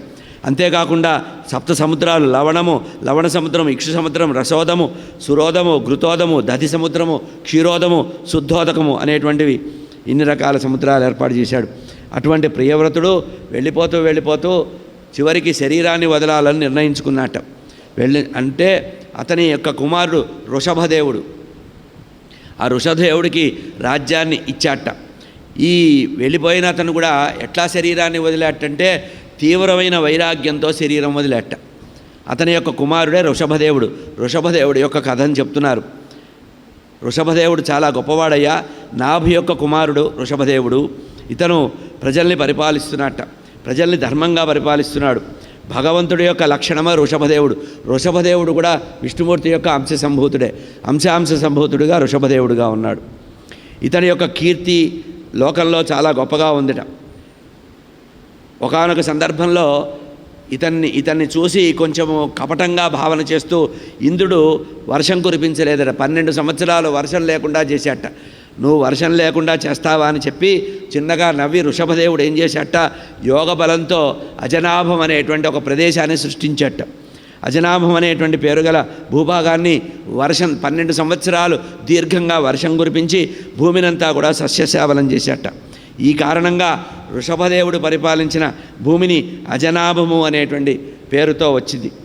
అక్కడ ఇట్లా రకంగా వృషభదేవుడు రాజ్యాన్ని పరిపాలించాడు అన్నారు. వృషభదేవుడు కూడా చాలా సంవత్సరాలు పరిపాలించి తీవ్ర వైరాగ్యంతో ఇతనికి 100 మంది సంతానం ఉన్నారటండి. 100 మంది సంతానం అంటారు వృషభదేవుడికి. ఆ 100 మంది సంతానంలో భరతుడు మనకి ముఖ్యం. కథారూపకంగా భరతుడు గురించి చెప్పుకోవాలి. ఇక్కడ కుశావర్తుడు, ఇలావర్తుడు, బ్రహ్మావర్తుడు, మలయకేతువు, కేతువు, భద్రసేనుడు ఇట్లా వరుసగా పేర్లున్నాయి. మొత్తం ఇంతమందిలో భరతుడు అనేవాడు వృషభదేవుడి యొక్క కుమారుడు. గృహస్థాశ్రమ ధర్మాన్ని బోధించి ఆ వృషభదేవుడు వైరాగ్య సంపన్నుడై వానప్రస్థ ఆశ్రమంలో శరీరాన్ని వదిలాడు. ఇప్పుడు మన ప్రస్తుత కథలో వృషభదేవుడు పుత్రుడికి జ్ఞానోపదేశం చేసిన తర్వాత భరతుడికి రాజ్యం ఇచ్చాడు. భరతుడు శరీరత్యాగం చేసిన విధానం చెప్తున్నారండి ఇక్కడ. వృషభదేవుడు శరీరాన్ని ఎట్లా త్యాగం చేశాడు, పూర్వకాలంలో కృతయుగంలో కథ ఇది. ఎట్లా చేశాటంటే, అన్ని వేల సంవత్సరాలు, కోట్ల సంవత్సరాలు చేసిన తర్వాత అనుకున్నట్ట, నేను ఇన్నాళ్ళు భూమి మీద ఉన్నా కానీ ఇంకా ఎందుకో నాకు తృప్తి కలగటం లేదు, నేను శరీరాన్ని వదలాలి అని నిర్ణయించుకున్నట్ట. ఎప్పుడూ కోట్ల సంవత్సరాలు అయిన తర్వాత మనస్సు ఒక్కడి నిగ్రహించుకోవడం లేటం వల్ల నేను కోరికలు పెంచుకొని ఇన్ని సంవత్సరాలు కూడా భూమి మీద పరిపాలిస్తూ వచ్చానని, మనయేవ మనుష్యాణమని నోటిలో మట్టి బిడ్డని నోట్లో పెట్టుకొని ఎవరితో మాట్లాడకూడదు, ఎవరైనా పలకరిస్తే గుర్తుపట్టి పలకరిస్తే వాడితో సంఘం కలుగుతుంది, వాడితో కాలం వ్యర్థమవుతుందని జడలు విరబోచుకొని దుమ్ము కొట్టుకొని స్నానం లేకుండా వస్త్రం మార్చుకోకుండా అట్లాగే జడదారిలాగా పిచ్చివాడిలాగా నోట్లో మట్టి బిడ్డ పెట్టుకొని వెళ్ళేవాట. జనాలందరూ కూడా వీడిని చూసి ఇతని మీద మట్టి వేసేవాళ్ళట. అయితే ఇతని మూత్రపిరీషాలు వదిలితే 10 యోజనాల వరకు సుగంధంగా ఉండేదిట. అంత తపశ్శక్తి గలవాడు వృషభదేవుడు. అటువంటి వృషభదేవుడు జన్మకర్మలన్నీ వదిలిపెట్టి ఆత్మసాక్షాత్కారం పొంది భగవత్ సాక్షాత్కారం పొంది భగవంతుల్లో లయమయ్యాట. హరయే నమః. భరతస్థు మహాభాగవతో యదా సంచించిత తదనుశాసన భగవతా అవనితలే పరిపాలనాయ పంచజనీన్ విశ్వరూపదుహితరం ఉపమేయ. మహాభాగవతోత్తముడైనటువంటి భరతుడు యొక్క కథ చెప్తున్నారు. విశ్వరూపుడి యొక్క కుమార్తె అయినటువంటి పంచజని అనేటువంటి ఆమెను పెళ్లి చేసుకొని సుమతి, రాష్ట్రభృత్తు, సుదర్శనుడు, ఆవరణుడు ధృమకేతువు అనేటువంటి వారిని పరిపాలిస్తూ వారిని సంతానంగా పొంది అజనామము నుంచి భరతుడు పరిపాలించాడు కనుక భారతదేశం అని పేరు వచ్చిందట. మన దేశానికి భారతదేశం అని పేరు వచ్చిన కారణం ఇది. అటువంటి భరతుడు 10,000 సంవత్సరాలు భూమిని పరిపాలించి వైరాగ్యం కలిగి ఇంకా ఎందుకని చెప్పి ఈ కుటుంబాన్ని వదిలిపెట్టి భార్యా పిల్లల్ని వదిలిపెట్టి అక్కడి నుంచి అరణ్యాలకు వెళ్ళాట. అరణ్యాలకు వెళ్ళి తపస్సు చేసుకుంటున్నాడు. పులహాశ్రమం అనేటువంటిది ఒకటి ఉందిట, గండకీ నది, సాలగ్రాములు పుట్టేటువంటి గండకీ నది తీరంలో పులహాశ్రమంలో తపస్సు చేసుకుంటున్నట్ట. ఇట్లా తపస్సు చేసుకుంటూ త్రికాల స్నానం చేసేట. 3 సార్లు స్నానం చేయడం, 3 సార్లు అనుష్ఠానం చేయడం చేసేవాట. అట్లా ఉంటూ ఉండగా విధివశాత్తు ఏకదాతు మహానద్యాం కృతాభిషేక నైయమిక అవశ్యకో బ్రహ్మక్షర ఈ రకంగా చేస్తూ చెప్తున్నారు. ముహూర్తత్రయం ఏకాంతే ఉదకం ఉపాశ్రిత్య 3 కాలాలు ఉదకాన్ని ఆశ్రయించి స్నానం చేసి పరబ్రహ్మ మీద ధ్యానం చేస్తూ ఉండగా అనుకోకుండా అతని ఎదురుగా గర్భవతి అయి ప్రసవానికి సిద్ధంగా ఉండేటువంటి ఒక ఆడలేడి అట్లా వెళ్ళిందట. ఆ గండకీ నదిలో దాహమైంది, నీరు తాగుదామని వెళ్ళిందట. వెళ్ళేటప్పటికి అదే సమయంలో ఒక పెద్ద పులి వచ్చిందట. అది కూడా నీరు తాగుదామని వచ్చింది.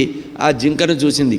ఎప్పుడైతే గాండ్రించిందిట, అది ఎప్పుడైతే ఆ పెద్ద పులి గాండ్రించిందో ప్రాణభయంతో బాగా నిండుగా ఉండేటువంటి గర్భవతిగా ఉండి ప్రసవానికి సిద్ధంగా ఉండేటువంటి ఆడ లేడీ హరిణం ఏం చేసిందట, ప్రాణాపాయ స్థితిలో ప్రాణభయంతో ఆ గండకీ నది నుంచి ఆ అవతలికి వెళ్ళి తప్పించుకుందామని ఒక్కసారి గాలిలో ఎగిరిందట. గాలిలో ఎగిరేటప్పటికీ ఆ ఒక్కసారి కాళ్ళని వెనక కాళ్ళు ముందు కాళ్ళు లోపలికి పెట్టి వెనక కాళ్ళు వెనక్కి పెట్టేటప్పటికి ఉదరం మీద బాగా పీడనం వచ్చి గర్భము బయటికి వచ్చిందట. అందులో నుంచి ఒక హరిణము అప్పుడే జన్మించిందట. ఎగురుతున్నప్పుడు అక్కడ పడి నీళ్లలో పడిందట. ఈ హరిణము ఆ ఎగిరి లేడీ ఏం చేసిందట, అవతలికి దూకిందట. పొరపాటున ఒక రాతి మీద తలబడి శరీరాన్ని వదిలింది. ఇదంతా కూడా తపస్సులో కూర్చున్నటువంటి భరతుడు చూశాడు. చూసి అయ్యో తల్లి చనిపోయింది, ఈ పిల్ల నీళ్లలో కొట్టుకుపోతోందని ఆ దండకమండలాలు వదిలిపెట్టి అక్కడి నుంచి పరిగెత్తాడు. పరిగెత్తి ఆ చెట్ల పొదల్లో ఆ నదీ ప్రవాహంలో పరిగెత్తుకుంటూ వెళ్ళి ఒక చోట నదీ ప్రవాహం కొంచెం తగ్గిన చోట అప్పుడే పుట్టినటువంటి ఆ శిశువుని తీసుకొని దాని చుట్టూ ఉండే మాయనంతా కూడా గండకీ నదిలో కడిగేసి దాన్ని దగ్గరికి తీసుకొచ్చి ప్రేమించి దాన్ని ఆదరించడం మొదలుపెట్టాడు. అంటే భార్యా పిల్లల్ని వైరాగ్యంతో వదిలిపెట్టినవాడు అనుకోకుండా అతిదా కారుణ్యము, అంటే కారుణ్యం కూడా తనకు మాలిన ధర్మం పనికిరాదు. ఎప్పుడైనా మనం ఉద్ధరించుకోవాలంటే ఈ భ్రమకి లోను కాకూడదు. మనం కూడా అనుకుంటుంటాం వైరాగ్యం వచ్చింది ఏదో అన్నీ వదిలేద్దామని, మనవడు పుడితే బాగుండు అనుకుంటాం. మనవడు పుట్టి వాడు పెరిగిన తర్వాత వాడికి వివాహం అయితే బాగుండాం అనుకుంటాం. వాడికి మళ్ళీ ఒక నల్లపూసు పుడితే బాగుండు అనుకుంటాం. ఇట్లా ఏం చేస్తుంటాం మనం, శరీర పరంపరలతో మోహం అసలు మనం ఉద్ధరించుకోకుండా దిక్కులేని చావు చేస్తాం. అట్లాగే భరతుడు పాపం తపస్సు చేసి అన్నీ వదిలిపెట్టి ఇంటికి వచ్చిన వాడు కూడా విపరీతమైన జీవకారుణ్యంతో ఆ లేడి పిల్లని పెంచడం మొదలుపెట్టాడు. స్నానం లేదు, సంధ్యావందనం లేదు, అనుష్ఠానం లేదు, వస్త్రం మార్చడం లేదు. పొద్దున్న లేస్తే లేడీ లేడీ లేడీ అని దాని మీద మనసు పారేసుకొని దానికోసమే జీవితాన్ని తలుచుకుంటూ ఉన్నట్ట. అయితే ఏ జీవి అయినా ఆ జీవి యొక్క సహజ స్వభావాన్ని వదిలిపెట్టడు. ఈ లేడేం జరిగిందిట, దానికి యవ్వనం వచ్చిందిట. యవ్వనం వచ్చేటప్పటికి ఈ జడదారి దగ్గర ఉంటే ఏం లాభం అని చెప్పి ఒకానొక సందర్భంలో అది లేళ్లలో కలిసిపోయి వెళ్ళిపోయిందిట. తన జాతిలో కలిసిపోయి వెళ్ళిందిట. ఆ లేడి కోసం తప్పిస్తూ రాత్రింబగళ్ళు లేడినే స్మరిస్తూ శరీరాన్ని వదిలాడు. యాంతే సా గతి అని ఒకటి మాట ఉంది. మనం మరణించేటప్పుడు ఏది స్మరిస్తామో అదే అవుతాం, గుర్తుపెట్టుకోవాలి. కనుక అంత్యకాలంలో వయసు అయిపోయిన తర్వాత నిరంతరము భగవన్నామస్మరణ ఎందుకు చేయాలంటే మనము పనికిరాని వస్తువుల మీద పనికిరాని విషయాల మీద మనసు పెట్టుకుంటే అదేగా పుడతాము. కనుక ఇక్కడ లేడిని తలుచుకుంటూ శరీరాన్ని వదిలాడు. కనుక భరతుడు అనేటువంటి చక్రవర్తి మరుజన్మలో లేడిగా పుట్టాడు. కానీ అంతకుముందు చేసిన యజ్ఞయాగాది క్రతువులు కానీ తపస్సు కానీ ఇవన్నీ కూడా మనకి బ్రాడ్ ఫార్వర్డ్ అవుతాయి. మనం చేసిన పుణ్యం అంతా కూడా పుణ్యం మూటకట్టి ఉంటుంది, ఎక్కడికి పోదు. చేసిన పాపం కానీ పుణ్యం కానీ ఎట్టి పరిస్థితుల్లో ఎక్కడికి పోదు. పూర్వజన్మ స్మృతి ఉందిట. లేడిగా పుట్టినప్పటికి కూడా పూర్వజన్మ వాసన అనేది ఉందిట. ఉండటం వల్ల జ్ఞాపకం అనేది ఉంది, స్మృతి ఉంది. అప్పుడు అనుకున్నట్ట, పాడు జన్మ వచ్చింది, నేను చక్రవర్తిగా ఉన్నవాడిని అట్లా మోక్షం పొందలేకుండా మళ్ళీ లేడి జన్మ ఎత్తాను, మళ్ళీ ఇంకొక జన్మ పాడు జన్మ రాకూడదని లేడిగా పుట్టినప్పటికి కూడా బ్రహ్మజ్ఞానాన్ని కలిగి తన జాతితో కలవకుండా ఎక్కడైతే భరతుడు అనేటువంటి వాడు శరీరాన్ని వదిలాడో అదే ప్రదేశానికి వచ్చి అక్కడే గండకీ నదిలో స్నానం చేస్తూ పరిమితంగా ఆహారాన్ని తీసుకుంటూ శరీరాన్ని వదిలిందిట. ఎందుకంటే పాడు జన్మ రాకూడదని. ఇట్లా చాలా నిరంతరము భగవన్నామ స్మరణ చేస్తూ పశువుగా జన్మించినప్పటికి కూడా ఆ పూర్వ పుణ్య వాసన చేత మళ్ళీ భరతుడు 3వ జన్మ బ్రాహ్మణ జన్మ ఎత్తాడు. ఒక వేద పండితుడి యొక్క కుటుంబంలో పుట్టాడు. వేద కుటుంబంలో పుట్టి ఆ వేద కుటుంబంలో పుట్టినప్పటికి కూడా పూర్వజన్మ వాసన ఉందిట. అంగిరస గోత్రుడైనటువంటి ఒక బ్రహ్మవేత్త ఇంట్లో పుట్టాట. అతనికి అనేకమైంది సంతానం ఉన్నారు, 2 భార్యలు ఉన్నారు. పెద్ద భార్యకంతా పురుష సంతానము, 2వ భార్యకి ఇతను భరతుడు అనేటువంటి ఈ బ్రాహ్మణుడు 3వ జన్మలో ఉండే భరతుడు. తర్వాత ఒక కుమార్తె పుట్టింది. ఆ తర్వాత చిన్నపిల్లవాడంటే ఎవరికైనా అనురాగం ఉంటుంది కనుక ఈ పిల్లవాడిని దగ్గరికి తీసుకున్నాడు. తీసుకుంటుంటే ఇతను మూఢుడుగా తయారయ్యాట. ఇతనికి ఎందుకు మూఢత్వం వచ్చిందంటే దీన్ని నటన చేస్తున్నాడు. ఇక్కడ కనుక నేను తండ్రి ఇచ్చినటువంటి బ్రహ్మజ్ఞానాన్ని పొంది వేదం చదివితే మళ్ళీ జ్ఞానం వచ్చి పుణ్యము పాపం చేసి ఇంకో జన్మకి పెట్టుబడి పెట్టాలి కనుక పిచ్చివాడిలాగా ఉందామని, మూఢుడిలాగా ఉందామని, జడుడిలాగా తయారవుదామని ప్రయత్నం చేస్తున్నాడు. ఇది లోకంలో గమనించలేకుండా పిచ్చివాడు అన్నారు. ఈ పిచ్చివాడు అనిపించుకోవడమే అదృష్టం అనుకున్నారట. చంద్రశేఖర భారతీ స్వామి వారు అలౌకికంగా ఉండేవారట. శృంగేరి జగద్గురువుల్లో పూర్వ ఆచార్యులు చంద్రశేఖర భారతీ స్వామి వారు ఎప్పుడు కూడా జడుల్లాగా ఉండేవారట. అందరూ చూసి ఆశ్చర్యపోయేవారట. ఒక ఆయన వచ్చి అన్నారట, అయ్యా లోకంలో అందరూ మిమ్మల్ని పిచ్చివారు అంటున్నారు, మీరేమంటారు అన్నారట. పిచ్చివాళ్ళలారా, ఈ ప్రపంచమంతా కూడా పిచ్చివాళ్ల సమాజం అని నేను ఎప్పుడో తెలుసుకున్నాను. మీరు నన్నొక్కడిని మాత్రమే పిచ్చివాడిగా తెలుసుకుంటున్నారు. నేను ఎప్పుడో లోకమంతా పిచ్చివాళ్ల సంసారం అనుకున్నానన్నారు. అంటే బ్రహ్మవేత్తలు అట్లా ఉంటారు. అట్లాగే జడభరతుడు బ్రహ్మవేత్తలాగా ఉన్నాడు. తండ్రి కొట్టి ఉపనయనం చేసి గాయత్రీ మంత్రం నేర్పిస్తే అది కూడా పలకలేదట. ఇట్లా మంచం మీద పట్టి అంగిరస గోత్రుడైన తండ్రి చివరి కుమారుడు చాలా జ్ఞానశూన్యుడయ్యాడని బాధపడుతూ అంత్యకాలంలో శరీరాన్ని వదిలే ముందు పెద్ద భార్య యొక్క పిల్లలున్నారు, వాళ్ళు బుద్ధిమంతులని భ్రమించి వాళ్ళ దగ్గరికి చెప్పాట, ఇతను అమాయకుడిని ఆయన, వీడిని కనిపెట్టుండండి, జాగ్రత్తగా చూస్తూ ఉండండి, తప్పకుండా చూస్తామన్నారట. ఆ తండ్రి వెళ్ళే వరకు ఆగారు. భూమిలో ఆస్తిలో భాగం ఇవ్వలేదు. అతని చేత వెట్టి చాకరీ చేయించడం మొదలుపెట్టారు. పొలం దున్నించడం, నీళ్లు మోయించడం. అంటే ఇతను ఒక పశువులాగా చూస్తున్నారు, ఇతను మనిషిలాగా చూడటం లేదు. ఇతనికి ఏం చేస్తున్నారంటే పాసిపోయిన అన్నం పెట్టేవాళ్ళట, పురుగులు పట్టిన అన్నం పెట్టేవాళ్ళట, తౌడు భోజనంగా పెట్టేవాళ్ళట. ఈరోజు ఇంట్లో అన్నం అంతా తినేసాం, అయిపోయింది, ఆకలేస్తోందా నీకొని తౌడు తీసుకొచ్చి పెట్టేవాళ్ళట విస్తరలో, అది కూడా తినేవాట. ఎంత పెట్టినా తినేవాట, ఏం పెట్టకపోయినా అడిగేవాడు కాదుట. పరబ్రహ్మలో అనుసంధానం పొందేటువంటి వైరాగ్య సంపన్నుల యొక్క లక్షణం. ఏం పెట్టినా తినేవాట. ఊక పెట్టినా, తెలగపిండి పెట్టినా, పొట్టును పెట్టినా, పురుగులు పట్టినా, బియ్యం పెట్టినా, మాడిపోయిన అన్నం పెట్టినా కూడా తినేవాట. ఇట్లా మోహం లేకుండా ఉండేవాట. ఒకానొక రోజున పొలంలో కాపలా పెట్టడానికని చెప్పి పొలం పంట కోయడానికి దగ్గరగా ఉంది కనుక ఒక మంచం మీద కాపలా పెట్టడానికి మనవాడిని కూర్చోబెట్టారట. హాయిగా కూర్చున్నాడు, మంచం మీద కూర్చున్నట్ట. అదే సమయంలో ఒక వృషలపతి అంటే దొంగల ముఠా నాయకుడు వాడు ఒక మొక్కుకున్నట్ట. వాడికి సంతానం లేదుట. ఒకవేళ పుత్ర సంతానం కలిగితే కాళికాదేవికి ఒక జీవిని బలిస్తానని, మానవ బలిని ఇస్తానని మొక్కుకున్నట్ట. సరే, వాడికి అమ్మవారి కాళికాదేవి యొక్క అనుగ్రహంతో పుత్ర సంతానం కలిగిందిట. వాడు మొక్కు తీర్చుకోవాలని నిర్ణయించుకొని ఒకడిని కొన్నట్ట, పురుషుణ్ణి కొన్నాడు. కన్యాశుల్కం ద్వారా కొని వాడిని చక్కగా తయారు చేసి వాడికి చక్కటి వస్త్రాలు వేసి ముహూర్తం చూస్తే పంచాంగంలో ముహూర్తం ఏం చెప్పారట, వాళ్ళ కులగురువు చెప్పారట, రేపు పొద్దున బలి ఇవ్వాలని. సరే, కాళికాదేవి దేవాలయంలో స్తంభానికి కట్టేసి ఎవరి దాన్ని వాళ్ళు వెళ్ళారు. రక్షకులందరికీ చెప్పారట, కాపలా కాయండ్రా వీడిని జాగ్రత్తగా అని. వాళ్ళు కూడా బాగా మద్యపానం చేసి హాయిగా పడుకున్నారు. వాళ్ళ నాయకుడు వెళ్ళే వరకు నటించారు, తర్వాత పడుకున్నారు. వీడు ఎవడైతే అమ్మవాడి వచ్చాడో వాడు మెల్లిగా తాళు తెంచుకొని వెళ్ళిపోయాడు. వీళ్ళు అర్ధరాత్రి లేచి చూసేటప్పటికీ బలి ఇవ్వవలసినటువంటి వాడు లేడు. యజమాని కనుక తెల్లవారి వస్తే ప్రాణం తీస్తాడని చెప్పి భయపడి ఎవడు దొరుకుతాడని వెతుకుతుంటే మనవాడు సిద్ధంగా ఉన్నాడు. పొలంలో మంచం మీద కూర్చున్నాడు. ఏ నాయనా పెద్ద మనిషి వస్తావా అన్నాడు. ఎక్కడికైనా అడిగే అలవాట్లేదు. అడిగితే సంఘం పెరుగుతుంది కదా, ఎక్కడికి అనకుండా పద అన్నాడు. తీసుకెళ్లారు. చక్కగా స్నానం చేయించారు వేడినీళ్లతో. ఒళ్ళంతా అందంగా మంచి గంధం పూశారు, ఎర్రటి పూలదండ వేశారు, అలంకరించారు. ఎవరన్నా తింటావా అన్నారు, అభ్యంతరం లేదన్నాడు. పెట్టారు, పెట్టిందంతా తిన్నాడు. చక్కగా బలి ఇవ్వడానికి సిద్ధం పడ్డారు. యజమాని వచ్చాడు, ఖడ్గం తీసుకున్నారు, బలి ఇవ్వడానికి సిద్ధపడ్డారు. కాళికాదేవి చూసింది. ఒక బ్రహ్మణ్యవర్త పరబ్రహ్మలో అనుసంధానం చేస్తూ నిత్యము విరాగిగా ఉండేటువంటి మహాత్ముడైనటువంటి వాడు జడభరతుడిని వీళ్ళు బలిస్తున్నారని ఆ కాళికాదేవి లోపల నుంచి ఆ విగ్రహంలో నుంచి వచ్చింది. ఉగ్రంగా వచ్చి ఈ ఏదైతే ఖడ్గం వాడు పట్టుకున్నాడో ఆ ఖడ్గాన్ని తీసుకొని అక్కడ ఉన్నటువంటి వాళ్ళందరినీ కూడా శిరస్సులు ఖండించి వేసి వాళ్ళ శిరస్సులతో బంతి ఆట ఆడుకుందట అమ్మవారు ఆడుకొని అక్కడి నుంచి అంతర్ధానమైంది అమ్మవారు. జడభరతుడు అక్కడి నుంచి బయలుదేరాడు. ఏమీ పట్టించుకోలేదు. ఇంత జరిగినా కూడా ఇదంతా నా గొప్పతనం అనుకోలేదట. మళ్ళీ వెళ్ళిపోయాడు ముందుగా. అంటే కాళికాదేవి ఎదురుపడ్డా కూడా నమస్కరించినట్టుగా లేదు మనకి. అంటే అలౌకికమైనటువంటి స్థితికి వెళ్ళిపోయాడు అనమాట. వెళ్ళిపోయి నడిచి వెళ్తున్నాడు. ఇక వెళుతుంటే రహుగణ మహారాజు అని ఒక మహారాజు ఉన్నాడు. ఆ మహారాజు బ్రహ్మజ్ఞానవేత్త, ఎప్పుడూ కూడా వేదాంత విచారం చేసేవాట రహుగణుడు. కపిలాచార్యుల వారు సముద్రం దగ్గర సముద్ర మధ్యంలో తపస్సు చేసుకుంటున్నాడు. 5 నిమిషాలు కపిల మహర్షి, ఎందుకంటే చాలా పెండింగ్ ఉంది సిలబస్, అందుకని కొంతవరకు లాగుదామని. 9 కూడా అయిందా. రహుగణ మహారాజు వెళుతుంటే ఆ పల్లకిలో వెళ్తున్నాడు.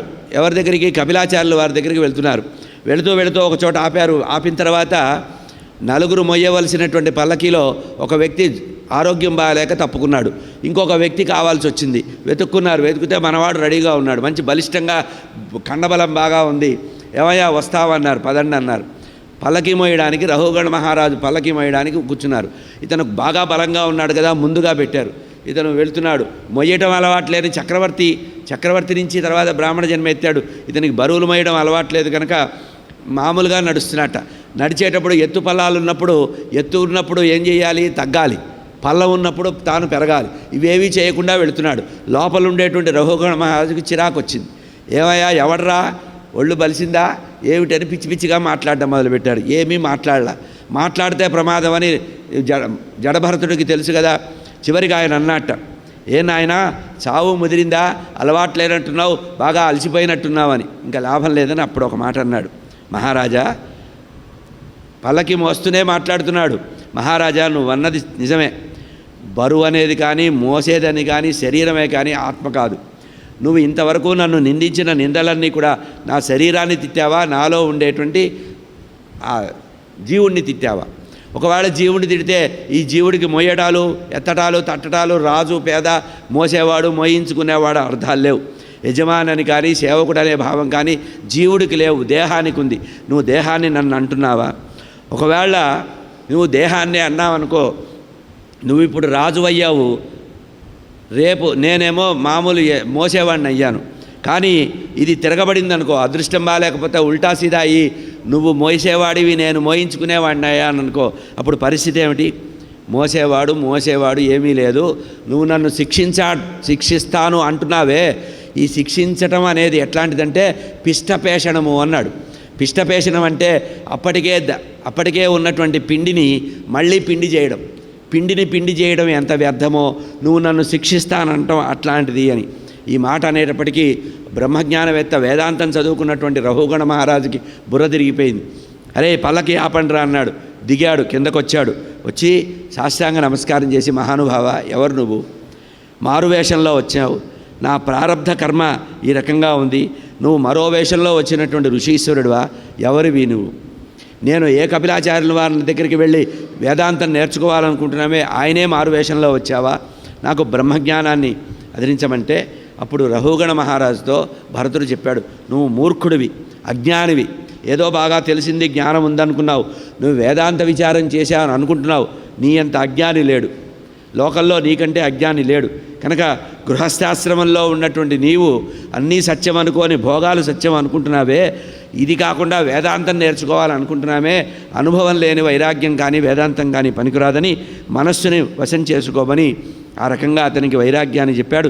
దేహధారి అయిన వాడు మాయని విడిచిపెట్టాలి, ఆత్మజ్ఞానాన్ని, ఆత్మతత్వాన్ని తెలుసుకోవాలి. తెలుసుకోదగింది ఏదో తెలుసుకోవాలి. ఆత్మకి ఏది హాని కలిగిస్తుందో అది మనస్సు కనుక, ఆ ఆత్మనికే హాని కలిగించేది మనస్సు కనుక, ఆత్మకి హాని కలగకుండా ఉండాలంటే మనస్సును నియంత్రించుకోవాలి. ఈ మనస్సును నియంత్రించుకోవాలంటే హరి యొక్క భక్తి ద్వారా, హరియుక్త భక్తి అనేటువంటి అస్త్రంతో మనస్సుని కోరికల్ని నాశనం చేయాలి. సత్యమైనది వాసుదేవ పరబ్రహ్మ ఒక్కరే. అటువంటి వాసుదేవ పరబ్రహ్మ పట్ల నీవు నిర్మలమైనటువంటి మనస్సుతో ధ్యానం చేయమని చెప్పి రఘుగణ మహారాజుని తరింపజేశారు. ఆ తర్వాత జడభరతుడు తీవ్రమైనటువంటి వైరాగ్యంతో శరీరాన్ని వదలడం జరిగింది. ఇంతవరకు ఈరోజు ముగిస్తాను. రేపు 6 గంటలకి తిరిగి 4వ రోజు కార్యక్రమం. స్వస్తి ప్రజాభ్య పరిపాలయంతాం న్యాయేన మార్గేణ మహిం మహిషాః గోబ్రాహ్మణేభ్య శుభమస్తు నిత్యం. లోకాः సమస్తాः సుఖినో భవంతు. కాలే వర్షతు పర్జన్య పృథివీ సస్యశాలిని. దేశోऽयं క్షోభరహితः. బ్రాహ్మణాः సంతు నిర్భయా. అపుత్రాः పుత్రిణः సంతు పుత్రిణः సంతు పౌత్రిణः. అధనాः సధనాः సంతు జీవంతు శరదాం శతం. మంగళం కోసలేంద్రాయ మహనీయ గుణాబ్ధయే చక్రవర్తి తనూజాయ సార్వభౌమాయ మంగళం. Thanks for watching. Please comment, like, share and subscribe our channel.